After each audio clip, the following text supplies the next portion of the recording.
What once seemed unfathomable is now the reality. For the third World Cup in a row, the four-time champions Italy will not be there. Many around the Azzurra have called for a complete clean slate, and in the 48 hours since the loss to Bosnia and Herzegovina, an institutional crisis has erupted. Italian Football Federation President Gabriele Gravina resigned on Thursday, followed quickly by delegation chief and goalkeeper great Gianluigi Buffon. Now all eyes turn to the head coach, with the expectations being that Gennaro Gattuso will depart as well, which would completely dismantle the national team's current structure. All eyes turn to June 22nd, the date on which elections will be held to choose the federation's new president, the start of an urgent restructuring and a new dawn. To dive more into this, we are so pleased to welcome in CBS Sports Serie A Italian correspondent Marco Messina. Hey Marco, you've been busy these past couple of days. Thanks for joining us.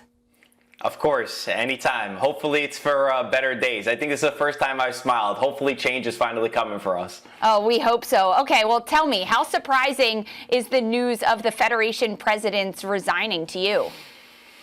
Incredibly surprising, considering he's been a master of keeping his job despite the failures. He's been in charge for 2 World Cup exits now. He was in charge when Italy won the Euros, which sort of papered over the cracks, although he did not decide the coach in that Euros. He was sort of put in the perfect position to succeed. Then we also failed in Euro 2024, where we were knocked out of the round of 16 against Switzerland. There's been no changes from a deep level of Italian football. Our stadiums are crumbling. I would say that maybe we could go back to hosting a World Cup, but we wouldn't be able to because none of our stadiums would be up to regulation to host the World Cup. And a lot of that does fall on Gabriele Gravina. He holds a lot of control within Italian football. He won the last voting when he was reelected in February 2025 with 99% of the votes. And the day of the election, anyone who was challenging him actually backed off. So safe to say that I had a smile today that he finally stood up and resigned from his position. I'd love to say it's great to see you, and I'm hoping the reason why you're smiling is because I'm here as well. I seem to have upset many an Italian fan out there with my most recent social media post. Hopefully you caught it. But I do believe you that it needs to be completely changed. The whole foundation needs to be built from the bottom all the way up. I guess Baggio was right. However, we still have Gattuso in charge right now. So what are you expecting the next steps to be ahead of the summer for the Italian Federation? I've been addicted to checking my phone, and I have notifications on waiting for Gennaro Gattuso to resign. I think if you made a list, he's not at the top of the most culpable. Whether we went to the World Cup or whether we didn't go to the World Cup, these structural changes would have been they needed to be made, but unfortunately we need to get to this point to actually see this. I said it the day that Gattuso was brought in as the coach. There's nothing in Gennaro Gattuso's coaching career that led him to coaching the Italian national team. I love him as a player. He was my absolute idol, but you have to separate those two things. We did not improve. And then even after the match, he said, I saw more heart from this team. I saw a team that was growing. I'm not sure what he saw because from what I noticed, we conceded 4 goals to Israel. We finished second in the qualification process. We barely beat Northern Ireland. Honestly, if they had more quality, they would have knocked us out before. And then the amount of decision-making in-game, the substitutions, the lack of calling up players who were in form rather than not calling players who were in form, calling players who we had good relationships with, to build this group. All of these things are the reason why Gattuso has to step down, and I think we need a fresh sweep. All of these guys, they have to move on. We need fresh ideas. We need someone new to come in, and we need to go back to playing football again. The amount of times that I saw Italy against Bosnia kick the ball long from Donnarumma and not win the header, number one. We used to be a nation, at least when we won the Euros, we were playing out of the back. We played good football. We regressed in these years, so it's time for Gattuso. As much as I love him, I absolutely love him, he has to step aside. Well, as you wait for that notification to come through on your phone and the next steps for Gattuso and what could potentially happen, there was another resignation. Delegation chief, the greatest goalkeeper, Gianluigi Buffon, also stepped down. Was that the right move?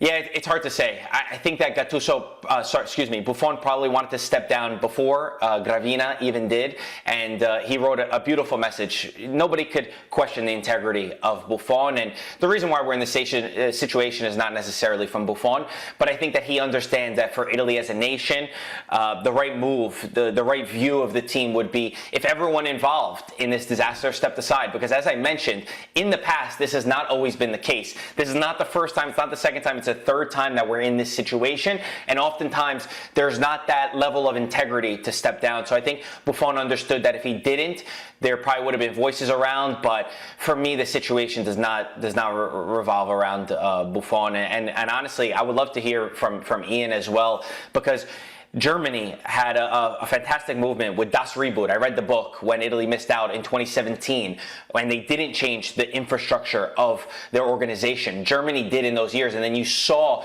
how they developed players after that. Italy didn't do it after the first time, they didn't have to do it after the second time, but hopefully this is the third time and they'll finally learn their lesson.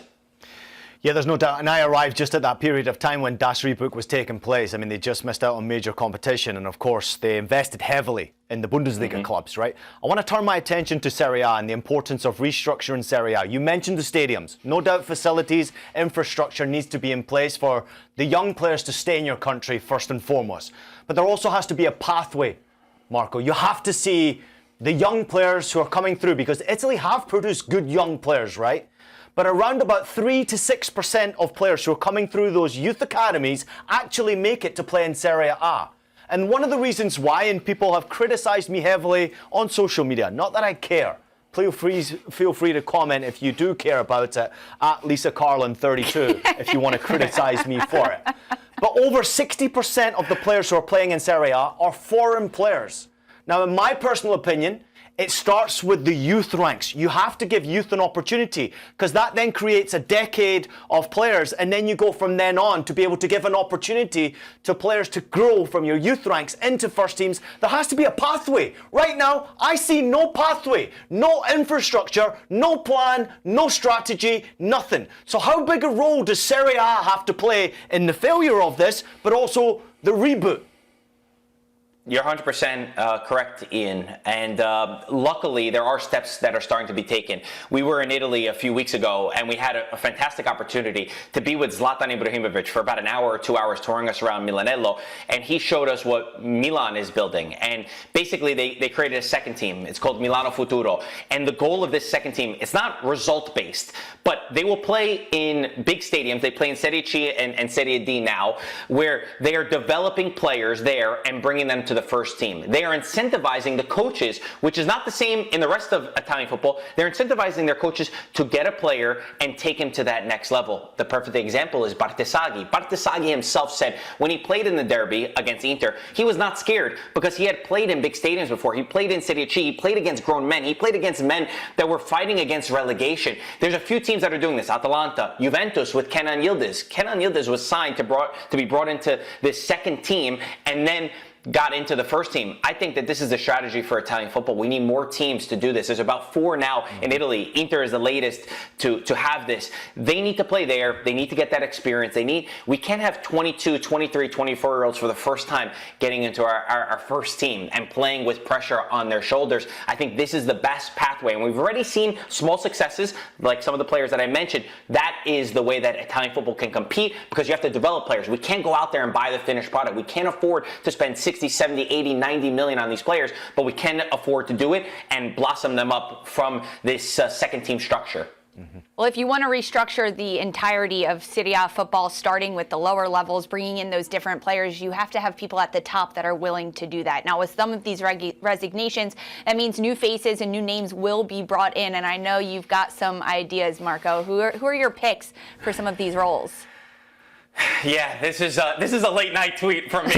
I was in my feels. I have to tell you the truth. The last 2 nights, I've woken up both nights at 1 a.m., 2 a.m., and just stared at the ceiling for about an hour, not being able to sleep, because it's so sad where we are today. And the reason why I point out some of these men, Roberto Baggio, as Ian mentioned before, he was on this in 2010, by the way. He said that this would happen. He said we were not developing our players. And then the other name there is Paolo Maldini, who is a proven director. He built a winning project with Milan. And the thing that they all have in common is they have integrity. And unfortunately, in Italian football, we can't say that about a lot of the people or all of the people that are in charge. And we've seen that throughout our history. Maldini is not somebody that will take a project if it's not a winning project. He will not just put his face there. He's been critical of some of these people who are in charge, of Gravina, for example, saying that we're not going in the right direction. So you feel like if Baggio, if Maldini, if even there's Beppe Marotta is another name that's thrown in the mix, if they put their name on a project, they put their face there, it's going to be the right one. They understand how to develop youth structure. We're not going to see the results in 2, 3, 4 years. This is 10 years down the line that we want to see the fruits of these labors, but at least we're working towards something. We're working towards a process. So my dream scenario, my absolute dream would be to see Maldini and Baggio involved. Maldini is more likely. He is in a lot of the newspapers. Roberto Baggio lives on a farm and he's relaxed. He doesn't need a job. I think if they call him, they show him a serious project for the love of Italy, he would come back. But at the moment, Maldini is the most serious name that I would love to see in charge. We could talk about coaches, but without that structure behind them, we're going to be finding ourselves in this same situation time and time again. Marco, it sounds like you're starting the petition now to get these people out there and ready to go. Love it. Thank you so much, Marco. I hope you can get some sleep tonight. Thanks, guys. I'll No talk more to you soon. tweeting. Yeah, no more late night I'll tweeting. try. Leave it to Ian. Leave it to Ian to call out some disruptions on social media. Okay, so Yeah. in which direction does Italy go?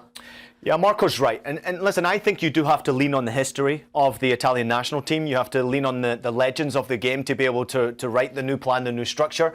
There is also great stakeholders around Italian football. Major investors have actually come into Serie A recently and invested heavily in clubs. Can we see more investment going to the youth ranks? Can we see maybe the foreign investment that's come into, whether it's American investment, of course, you see it most recently with Milan. We saw Como have heavily investment coming into it. Could we potentially see the foreign investment coming into it, not only looking at success for their own club, trying to obviously earn money, trying to sell players, trying to buy players, but also trying to create players? Because that's where you eventually sell players and make money from. I just wonder if those foreign investors actually could help the Italian national team as well with a little bit more of a proper infrastructure. Stadiums need to be better in Italian football. If I was to compare it to the German brand, and I go back to it because I played in Germany at that time. Now, the German Federation in Frankfurt, they have a €200 million facility for the men's, the women's, and the youth national teams, all in the same facility. Not many federations have that. Last week I was in Portugal and I saw the facility at first hand that Portugal have. €150 million worth of facility with a 75-room hotel for the men's, the women's, and of course, the youth national teams. It's insane the investment that needs to take place to have success, but Marco hit it right on the top of the head. This is not something that happens overnight. Exactly. You have to plan for 5, 10, 15, 20 years in advance. Baggio was right. That 900-page document, I can only imagine, was artistry. No one read it. One person maybe had it on his desk and pushed it off the desk. One of the biggest mistakes Italian Football Federation has ever had was that decision to turn that 900-page portfolio down. Football is about planning. It's about strategy. And if you don't have it, eventually it'll bite you in the ass.